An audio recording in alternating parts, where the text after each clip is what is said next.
masih bersama saya Cindy. Nah, kali ini saya akan berbincang-bincang nih sama Pak Ugra dan Pak Tirta ya.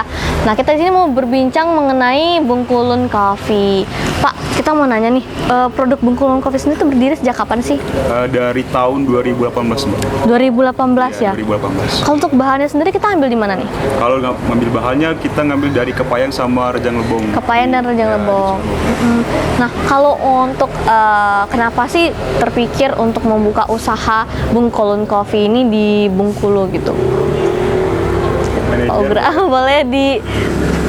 Jadi awal mula dari terbentuknya brand Bungkulun Coffee ini adalah hasil kerjasama antara Pemprov Bengkulu dengan KPTI. Awal mula dari kerjasama tersebut menghasilkanlah sebuah produk brand Nah, brand Bungkulun Coffee itulah yang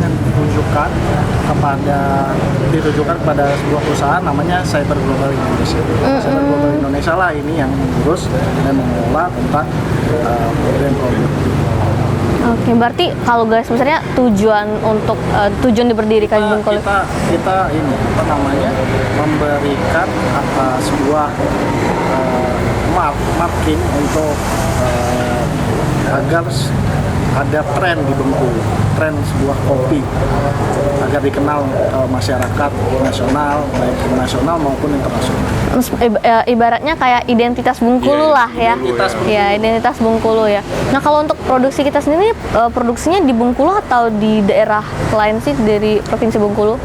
Kalau bahan mentahnya kita ambil dari Kepayang sama Rejang Lebong di Curug, cuma kita oper ke Jakarta karena kantornya pusatnya di Jakarta Timur, produksi semua pengemasan di Jakarta. Oh, berarti kita untuk suplainya baru ke Bengkulu dan daerah-daerah lain seperti itu ya. Tapi kita fokusnya bukan ke retail, kita fokusnya brand ini untuk sebagai penyalur pengusaha-pengusaha mungkin internasional maupun nasional untuk investasi di Bengkulu. Oke, nah kalau untuk Bungkulun Coffee sendiri ini ada berapa jenis sih kalau boleh kita tahu untuk rasanya? Rasanya itu paling kita ada di Robusta sama Arabica mainnya. Itu yang Robusta sama Arabica. Nah, terus kalau di Jakarta sendiri udah ada yang baru namanya itu Gayo Blend. Gayo Blend ya. Itu Robustanya 70% dari Bengkulu, Arabicanya langsung dari Aceh. Oke. 30%. Dari ketiga ini paling the best nih apa? Robusta kita main. Robusta ya. Karena ciri khas Bengkulu kan Robusta. Ciri khas Bengkulu. Nah, ini untuk harga per kemasan itu berapa? Kalau yang 100 gram kita jual di 25.000. Kalau ini ada di 200 gram ini. 200 gram sekitar 75.000. 75.000. Berarti dari harga yang paling murah sampai yang paling mahal itu berapa? Paling sekilo itu 150 ya. Oke. Nah, ini kan produksinya kan di Jakarta nih. Ya. Itu biasanya tuh kita membutuhkan kopi tuh berapa banyak untuk bisa kita suplai ke Jakarta, terus bisa menghasilkan berapa banyak nih biasanya per bulannya? Kalau kita ngambilnya biasanya dari Kepayang sendiri itu sekitar sebulan, setahun. Setahun totalnya ya? 1 ton. 1 tahun itu 1 ton. Iya. Itu untuk kita suplai ke Jakarta. Dari hasil Jakartanya untuk suplai ke daerah-daerah itu berapa biasanya? Biasanya mencarinya tuh paling 12 kilo atau 15 kilo per daerah? Per daerah. Oh, oke, gitu. Nah, Kak, bisa dijelaskan juga sih keunikan dari Bungkulun Coffee sendiri ini apa sih? Keunikannya kita kopinya itu ciri khas kita adalah petik merah namanya. Jadi kopi jujur. Jadi bener-bener yang kopi yang petik merah, buah cherry istilahnya. Biasanya kan orang campuran tuh warna-warni pelangi gitu kan, ada hijau, ada oranye masih dicampur. Nah, kita bener-bener dari petik merah, warna merah, cherry. Nah, ini kan tadi ini di Bengkulu ini kan salah satu outlet kita nih. Yeah. Ada cabang-cabang lain yang pastinya di daerah lain ada kan, termasuk di luar negeri ya. Di luar negeri, itu salah satunya di Malaysia. Di Malaysia. Itu seperti apa sih? Kok bisa sampai Bungkulun Coffee ini sampai ke Malaysia itu seperti apa ceritanya? Jadi seperti awal yang saya katakan, merek awalnya ini tidak berfokus pada penjualan massal. Yeah. Jadi kita fokusnya dari kopi bisa mendatangkan rezeki, gitu. Jadi dari kopi, kegiatan kopi ini ada banyak investor-investor yang kira-kira berpotensi untuk meningkatkan perekonomian di Bengkulu. Oke. Gitu. Kita ranahnya ke sana. dari itu bisalah ketemu dengan Malaysia, dengan namanya Dr. Fazlin yang bertanggung jawab PIC-nya di sana. Kita kerjasama mitra dengan mereka. Oke, ada kesusahan nggak sih untuk bawa brand ini sendiri ke Malaysia waktu itu?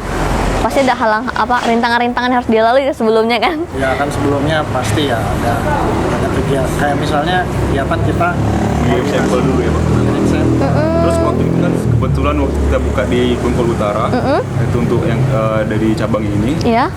Pak Fadin sendiri datang Oh, karena udah langsung. dikasih sampel, jadi mereka langsung datang mau lihat kebunnya di Kepayang sama di Curug. Jadi udah tertarik langsung dia. Waktu dulu itu kita punya gudang resi di Kepayang.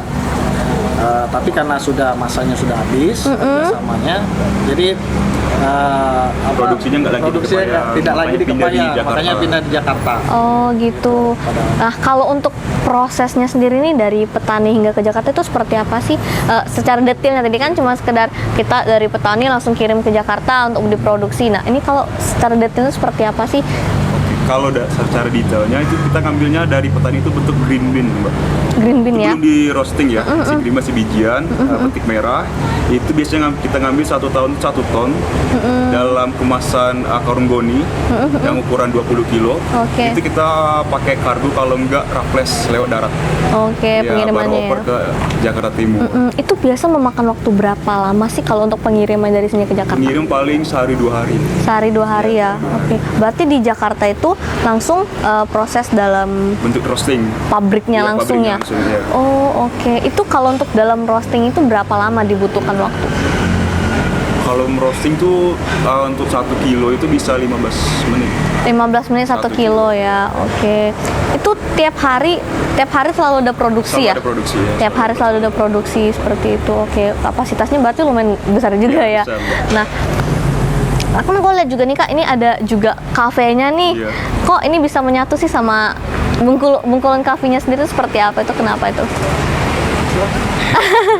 Jadi sejarahnya tuh kita sama ini ownernya di cafe ini, kita kerjasamanya sama brand, bawa Oke, brand The Bengkulan bawa Coffee brand. kita. Ya. Terus mereka juga ambil kopi dari kita juga. Cuman kalau untuk menu-menu makanannya mungkin dari mereka langsung kan, dari Oke. owner. Cuman mereka ambil kopi dari kita. Oh gitu, jadi ada kerjasama antara Bengkulun Coffee ini sama pemilik restonya. restonya langsung, Jadi ya. satu brand dan berbagi juga, ya. berbagi dan bersama seperti itu.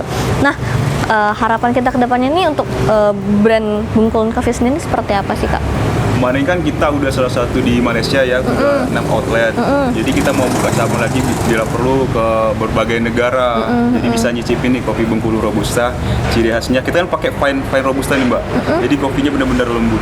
Dan beda berarti beda, ya, ya. ciri khas memang ciri khas khasnya, Robusta ya. Bengkulu lah. Ya, Robusta Bengkulu. Jadi Mas Tirta ini sudah ikut acara dengan Disperindak Kemarin ya, kita ikut pameran kemarin. pameran kebetulan. TEI. Kemarin besar di salah satu. Salah satu. Nah, pameran itu mempromosikan kopi Bin Colin. Kopi Bin Colin ini ada potensi-potensi baru ya Pak ya? Iya. Seperti Ketemu bayar-bayar baru. Bayar-bayar baru. Kemarin udah ada di Arab sama Turki. Turki. Udah mulai Keren-keren. mau- Peluang kita juga itu Iya, ya untuk jadi memajukan makin- Bengkulu. Bengkulu jadi makin terkenal ya. Iya. Kopi. Colin Coffee. Oh iya, kopinya Bengkulu nih. Iya, identitasnya Identitas tuh kita. sudah ada seperti itu. Itu kedepannya bakal ada upgrade kemasan juga nggak? Kalau mungkin agak kemasan mungkin ada ya Mbak ya. Ada ya, tapi masih dalam proses lah ya, masih dalam proses untuk kita ya mungkin diteliti dulu nih, mungkin mau cup yang berapa, bentuknya seperti apa. Oke, itu dia teman-teman ngobrol-ngobrol santainya sama Kak Ugram dan Kak Tirta. Semoga Bengkulu, apapun yang potensi yang dimiliki Bengkulu itu semakin berkembang dan dikenal dunia. Saya sini dengan segenap tim yang bertugas pamit undur diri. Sampai jumpa dan selamat sore. Bye bye.